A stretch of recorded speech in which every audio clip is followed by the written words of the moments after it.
In the hush of twilight, where city lights cast a gentle glow on falling snow, she sat, a solitary figure on a bus stop bench. Hannah Mitchell, just 23, her beige dress whispering tales of hardship, its lace a faded echo of brighter days. It was a tangible link to a past where home existed, where hope bloomed. 3 months had passed since the foster care system relinquished its hold, leaving her adrift, a college degree in hand, yet stranded without an anchor. Tonight mirrored countless others a struggle to find warmth, to secure a safe haven from the biting cold. Each snowflake, unique in its fleeting beauty, danced before her eyes, a reflection of herself, delicate, transient, uncertain of where life would lead. Then she saw her, a child, no older than 4, marching with resolute purpose, a vibrant red coat a beacon against the gray, a small brown bag clutched tight, her expression hinting at a mission of utmost importance. A man stood apart, lost in a phone call, oblivious to the little girl's journey. Instincts honed by years in the foster system surged. "Sweetheart," Hannah's voice, soft and melodic, broke the silence. "Where is your mommy or daddy?" The child, Lucy, her eyes sparkling with an unusual intelligence, responded, "My daddy is talking to work people. But I saw you, and I thought you might be hungry." With an unwavering trust, she extended the bag. "I saved half my sandwich. Daddy says sharing is important, especially when it is cold." A warmth bloomed in Hannah's chest, a balm to her weary soul. "That is very sweet, but I cannot take your food. You need it to grow big and strong." Lucy tilted her head, her gaze intense.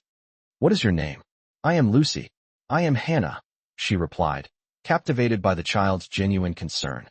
Lucy studied her face with the solemnity only children possess. "Hannah, are you sad because you do not have a house to go to when it snows?" The simple question, laced with innocent understanding, shattered the walls around Hannah's heart. "Yes, Lucy, I do not have a house right now, but I am working on finding one." Lucy nodded, as if this explanation held all the answers. Then, a moment that would forever alter their paths. "You need a home," she declared, her voice resolute. "And I need a mommy. My mommy went to heaven. Maybe we could help each other." Hannah's breath hitched. This tiny human, with a heart overflowing with empathy, had offered a solution so pure, so profound. "Lucy, that is the most beautiful idea," she whispered.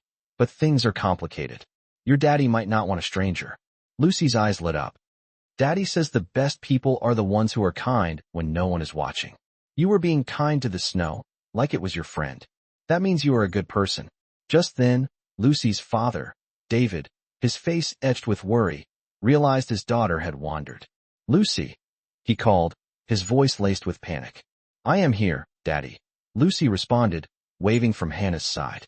"I made a new friend." Relief washed over David as he approached. He was young, his eyes reflecting the burdens of single parenthood. "Lucy, you cannot wander like that," he chided gently. "I was worried." "I am sorry, Daddy. But look, I found Hannah, and she needs a family, and we need a mommy. It is like a puzzle." Hannah, acutely aware of the situation, rose. "I am so sorry. I tried to keep her close. She was just being kind." David's gaze softened as he assessed her circumstances. "Please, do not apologize.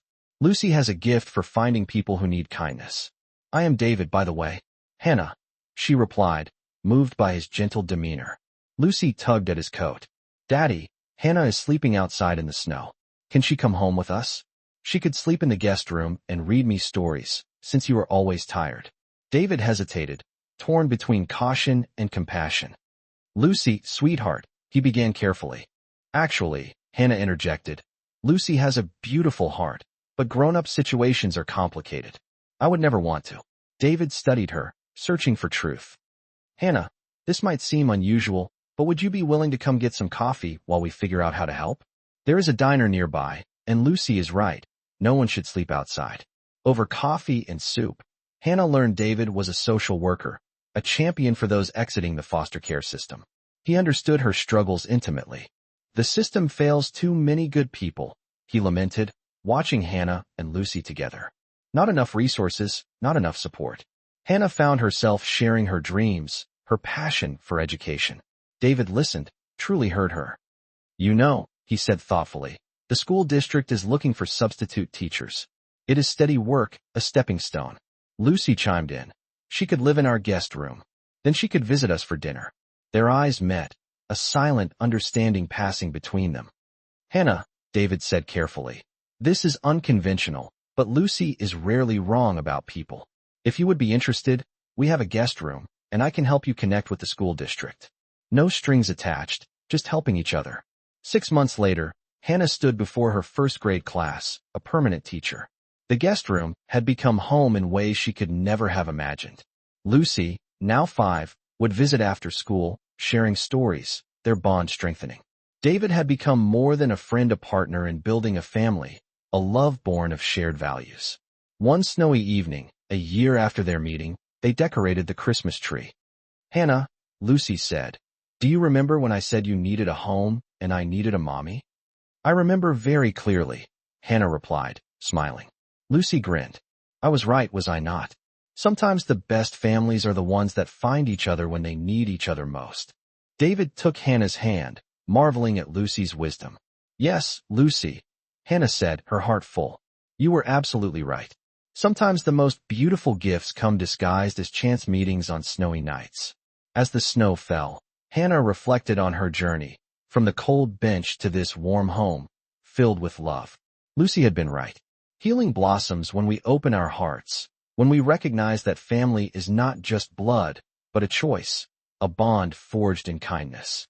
The child who offered half a sandwich had given them something far greater, the gift of finding each other, and discovering that love multiplies when shared freely.